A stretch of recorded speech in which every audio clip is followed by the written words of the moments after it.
What's up guys, D-Rock1992 here. For this next video, I'm going to be reviewing the movie Reindeer Games. It was created in 2000, came out that year, and it got a 25% rating on Rotten Tomatoes, which I think is very low for what I thought of the movie, but I'm not a critic, so that's that.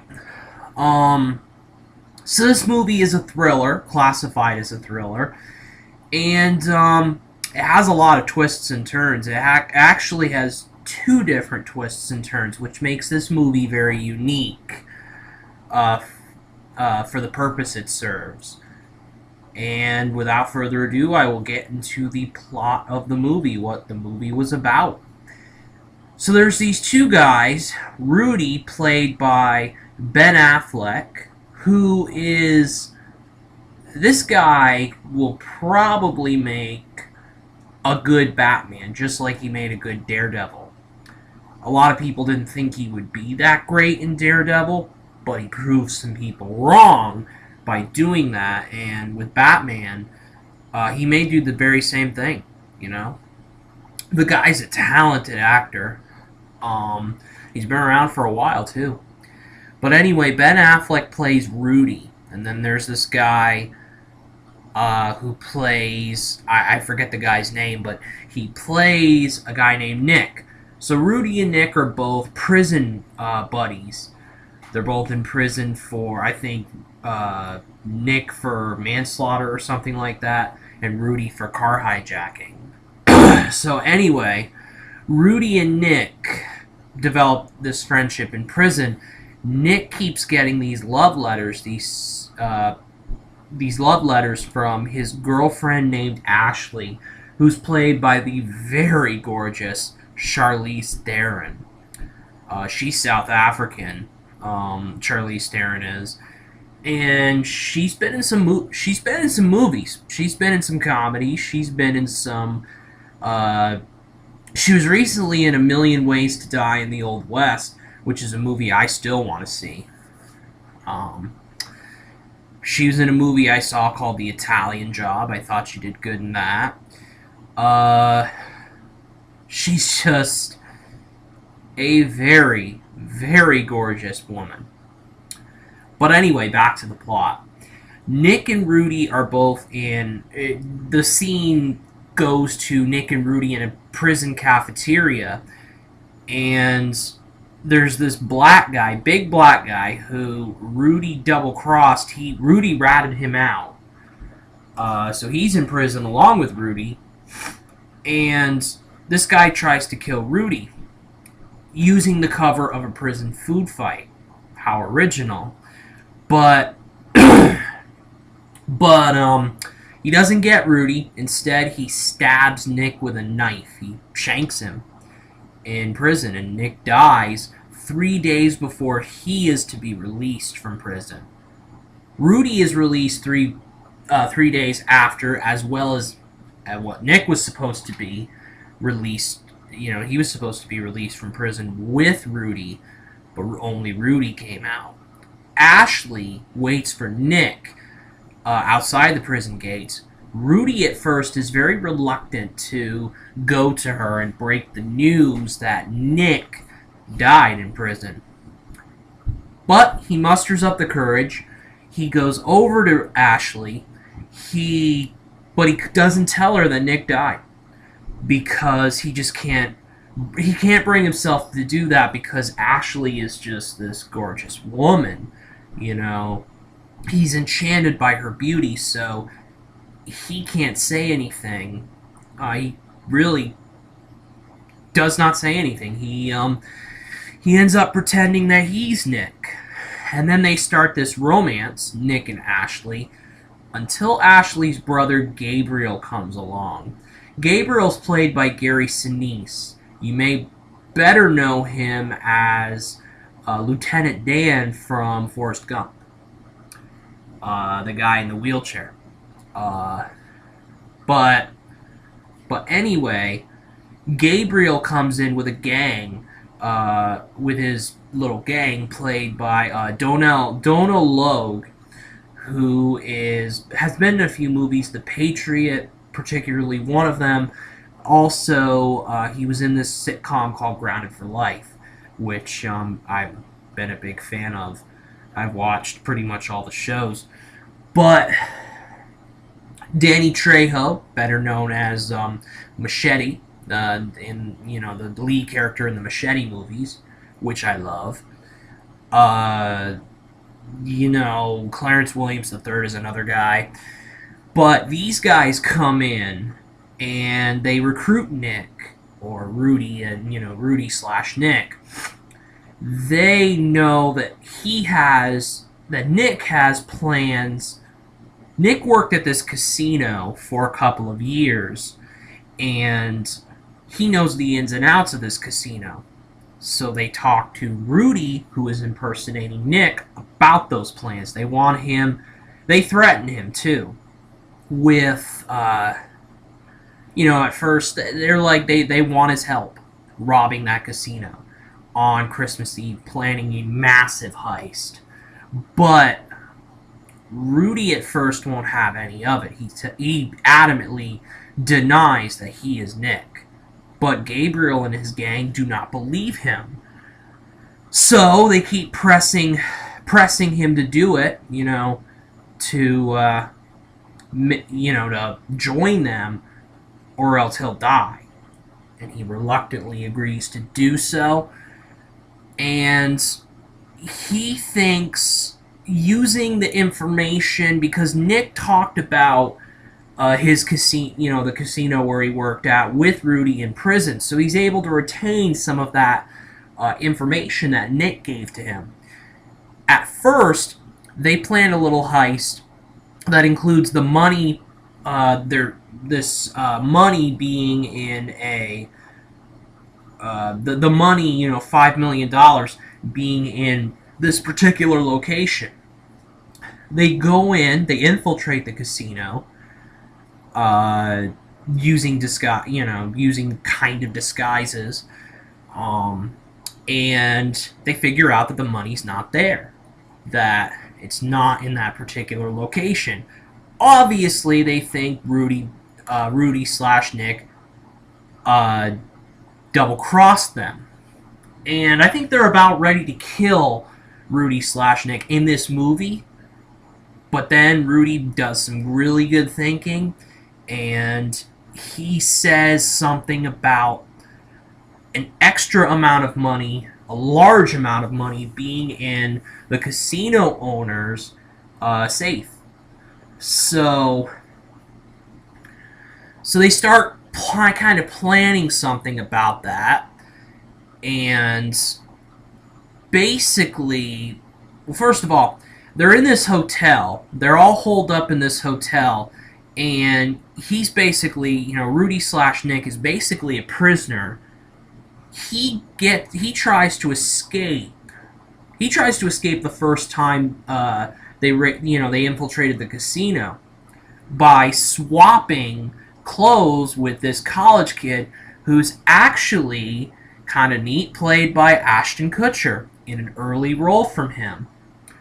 But he was eventually caught after Ashley fell into an iceberg, fell into ice water, and Rudy had to go save her, basically.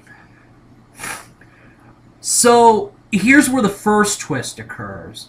When Rudy escapes from his room to try to arm himself because he thinks that Gabriel and his gang are going to kill him after the heist. So he overhears Ashley and Gabriel talking in the pool, in the pool room, the swimming pool, and they use the guise that Ashley is Gabriel's brother, when in reality they're actually lovers. And Ashley knows that Rudy was impersonating Nick all along, and that Nick had passed, and they're trying to use that against Rudy. So he knows that information. He still goes along with the plan, however, probably with plans to used the weapon he armed himself with afterwards. But the heist occurs.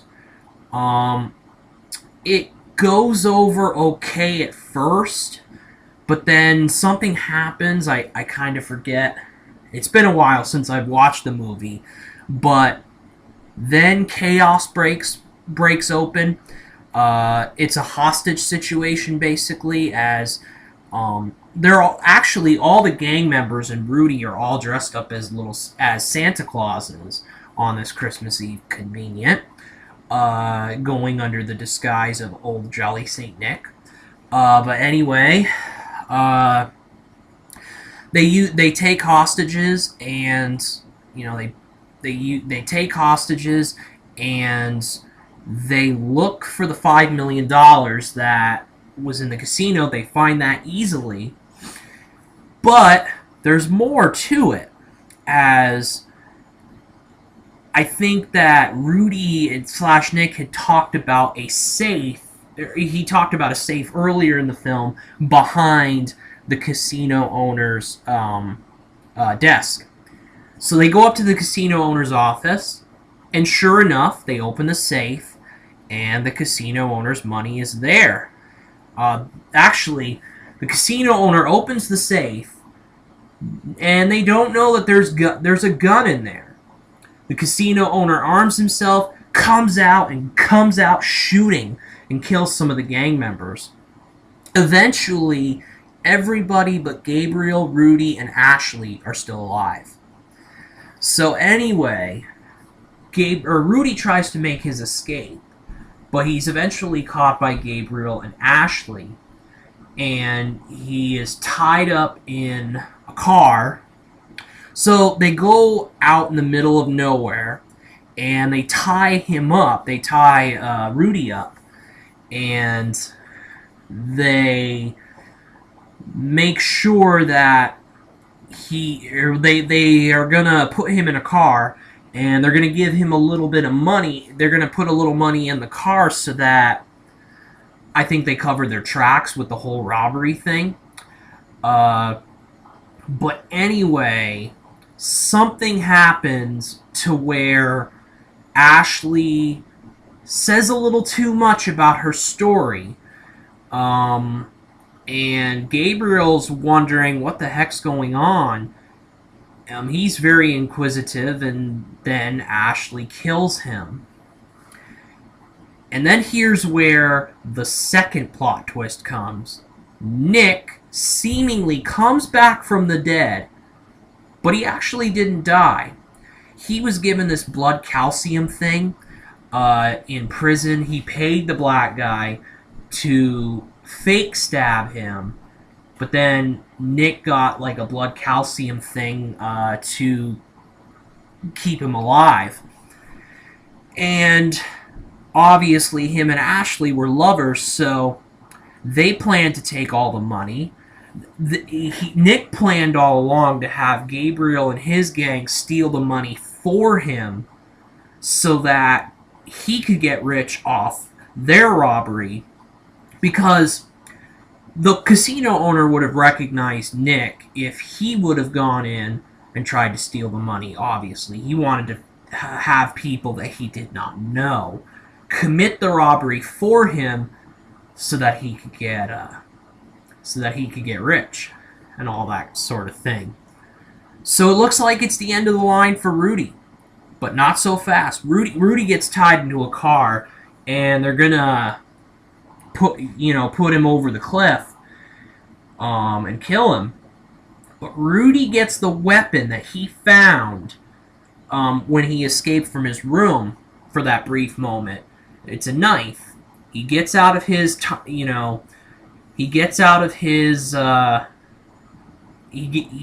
tied up. He gets out of that. He hotwires the car. He uses from his, he knows how to hotwire a car from his car hijacking days. He goes ahead and he backs up into Nick, crushing him. Then Ashley starts shooting, and Rudy runs the car right into Ashley, and the car and Ashley go down the cliff. So, I mean, it's just a sad waste for, Charlize Theron to pass away, and to die in this movie. It's just, damn it, we needed more of her hotness on the screen for the movie, We just needed it. But anyway, Nick then tries to make a deal with Rudy to split half of the money. Rudy doesn't want any of it, so Rudy leaves him there to die. Actually, he puts the truck in the cliff. He puts the truck over the cliff. He drives the truck over the cliff, and along with the truck, Nick. He dies, obviously, from that. So what Rudy does next is he takes the money that is there. He takes the money and he puts a little bit of the money in each mailbox that he passes, because he walks, obviously doesn't have the truck. But he goes to the mailboxes that he sees and he puts money in the mailboxes. And then, as referenced in the beginning of the movie, he just wants to have a nice dinner with his family, see his old pop again. He does that at the end. He has a nice Christmas dinner with his family, and that's the end of the movie. To start out the review itself, is this the best thriller movie I've ever seen? Not even close. Is it very intriguing? Yes, it is. Absolutely. I've definitely seen better thriller movies than this one. Just, there's this feeling as a reviewer that maybe there could have been a little more with this movie. But I liked it. I really did. A great performance from Ben Affleck. A great performance from Charlize Theron. Gary Sinise was very good. Everybody did their part in this movie, and that's the big positive about it for me. So my review is going to be a 4 out of 5 stars. It's not great, but it's good. It has those 2 plot twists to really put it over the top. And yeah, 4 out of 5 stars. It is a good, solid movie, I would say. Maybe popcorn theater or popcorn movie type fun. And that would be it for this video. D-Rock 1992 out.